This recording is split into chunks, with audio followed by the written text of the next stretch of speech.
Hi, I'm Cindy Wilson, and this is Home Sweet Home Craft Room Creations.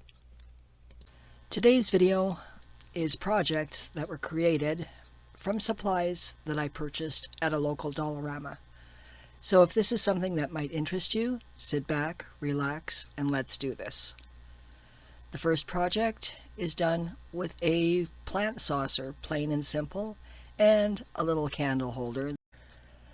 I popped the little wire handle off of the candle and gave both pieces 2 coats of white chalk paint. This project was super easy. All I did was paint both pieces with white chalk paint, then attach the 2 pieces together with a little bit of Gorilla Glue and some hot glue to give it instant adhesion, and presto, we had a single tier serving platter. I wanted something simple for the center of my tier tray, so I picked up this swag and borrowed some pieces from it. I think the result is amazing. I absolutely love this and look forward to having it in my kitchen over the holidays. The second project was this sign that I found at the local Dollarama again. All I had done with this one was to remove all the goop off the back of it, take both pieces, and with a light cranberry acrylic paint, I painted both pieces, put both of them back together. Once the paint was dry, I went to my Cricut, made a quick stencil, and put this onto the front of it, and I'm really loving it, and you'll see in a while what else I did with this. When I first saw these swags at the dollar store, I immediately thought broom. So I took 3 of them and a stick from the backyard and created a broom. The stick I found outside was pretty dry already, so it made taking off the bark really easy. After that, I just gave it a light sanding in case there was anything left over. I applied a dark oak gel stain to the handle, and then it was time to put everything together.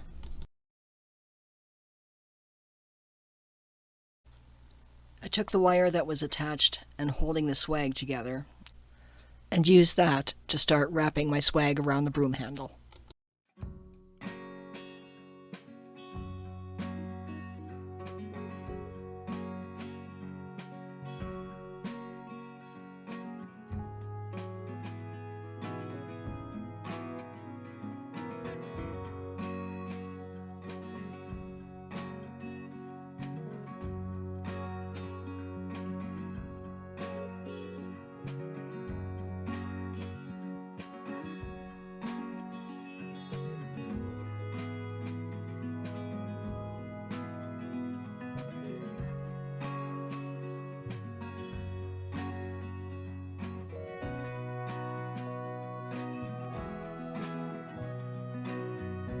They have something at Dollarama called craft wire string. Basically, it's wire wrapped in what it looks like a heavy paper.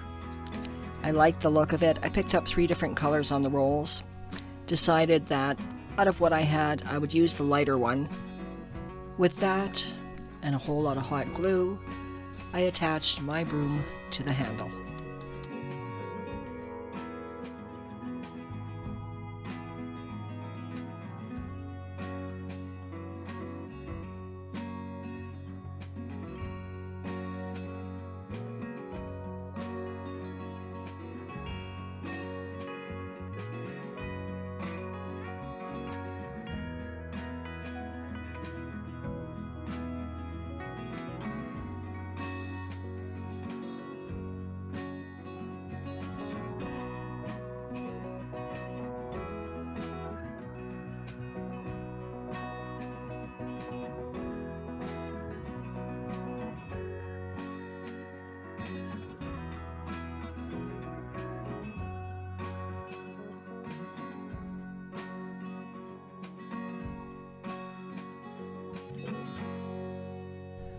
To color coordinate my broom to my sign, I took the same metallic bronze paint that I had used on the stencil for the sign and gently dry brushed it onto the wire string. Hopefully it was going to tie things together, and here you can see, yes, it did. To attach the two pieces, I took something called hook and eyes. They have them in the hardware section at Dollarama, and basically all I did was pre-drill small guide holes with a tiny drill bit into each pieces, the handle and the sign, attached them together with a thin wire, sorry, not a wire, a piece of chain that I'd had left over from a previous project, and presto, we have a sign. Since it's a little bit early for Halloween decorations, I suspended this on my back porch where no one could see it just yet. I think it looks great. My next project was supposed to be a cutting board, but it didn't turn out that way, and I'll explain that in a little bit. I took two wooden pumpkin cutouts, attached them together with some Gorilla Glue gel and just a bit of hot glue to hold it in place. Attached them together with what the Dollarama called heavy-duty clamps, but they weren't really heavy-duty, and going forward, if I ever do this again or something similar, I'll find something that's got a little bit more strength to it than those clamps did. Once that was together, I let it sit overnight for about 8-10 hours, I guess it was, and then lightly sanded it and opened the hole on the top of the stem with a 3/4 inch wooden drill bit. That way I could loop something through it, and gave it a light sanding, brushed it off, and put the dark oak gel stain on it. Let that set for a minute, wiped off the excess, and let it sit again probably for about 4 hours, I think it was, before I touched it again. And that was pretty much it for this one. The reason it didn't turn into be a cutting board was the gel stain is a problem. That is not food grade. So, of course, it could not be used as a cutting board. But I thought, well, as a decorative accent on the counter or something to that effect, it would be just fine. So I kept going with it. In future, if I ever do this again, I will put the mineral oil or whatever I have to onto the board without a gel stain to make it food grade safe. The original plan was to put a bow on top of it, but again, change in plan. I put the bow on, and I really wasn't crazy about how it looked. It was okay, I guess, but just not what I had wanted. So the bow came off, and this is what I end up doing.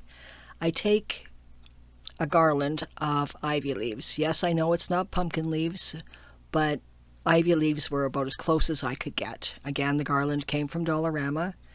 Snipped off a couple of them, looped them through the top of the pumpkin where the opening was that I had widened, hot glued just a smidge on the stem that wasn't connected to connect it. Took the wire, what was it, Wirecraft paper string that I had, and created some pumpkin curlies and stuck that through there as well. I'm much happier with the look of it, the way it came out without the bow. If it was going to be a wall hanger, fine, but this is something that I wanted to lean up against the wall in the kitchen, so definitely the pumpkin leaves worked for me much better. The fourth project in this video is by far my best. I took two bowls earlier on this year and created a concrete bowl that I had found on YouTube. And there it is, finished. And just a smidge of cement was left over, so I poured it into the bigger bowl and created a lid. You'll understand why after you see the rest of this. I took some river rock that I'd purchased at Dollarama, plus a few rocks that I found in the garden in the backyard, and put those into the bottom of the bigger bowl.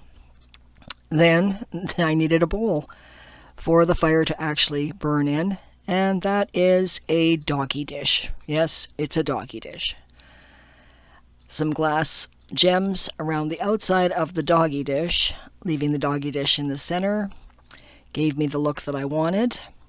I wish at this point, now that I look at it, that it had been black crystals, but unfortunately they didn't have it. They just had the clear ones, so it had to do, and it's okay. But I would really wish, I really wish I had found some black ones. Maybe later, who knows. You take that anyway, put it all together, fill up your rocks as high as you want, or your stones, I should say, as high as you want. I tried not to go over the height of the bowl itself, just keeping it slightly below it. And to make this whole thing work, all you have to use is rubbing alcohol. It was something that I saw on YouTube and thought was absolutely amazing. So here we go. We're going to take that rubbing alcohol, 70% proof is what it was, and just put in maybe a half an inch into the bowl.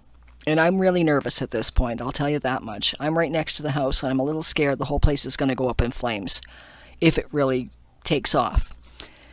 So yeah, there's a few test runs here trying to get the rubbing alcohol to burn because I'm more nervous than anything else, and then it ignites. And I'm thinking, okay, we're good. There was no big kaboom. Looks all right. And the longer it burned, the bigger the flame got across the fluid, and it looked absolutely great. And when I want to put it out, all I do is take that other piece of concrete, plunk it on top, and the flame is extinguished. There you go. I loved it so much. I waited until the sun went down and it was dark enough outside, and I went out and I relit the rubbing alcohol. And I'll tell you, it's not disappointing in any way, shape, or form at night. Definitely love this one. Hope you do too. Thanks for sticking around for the video. Hope you come back again. Please consider liking, subscribing, sharing, and have a great evening, day, wherever you are. And hopefully I'll see you next time.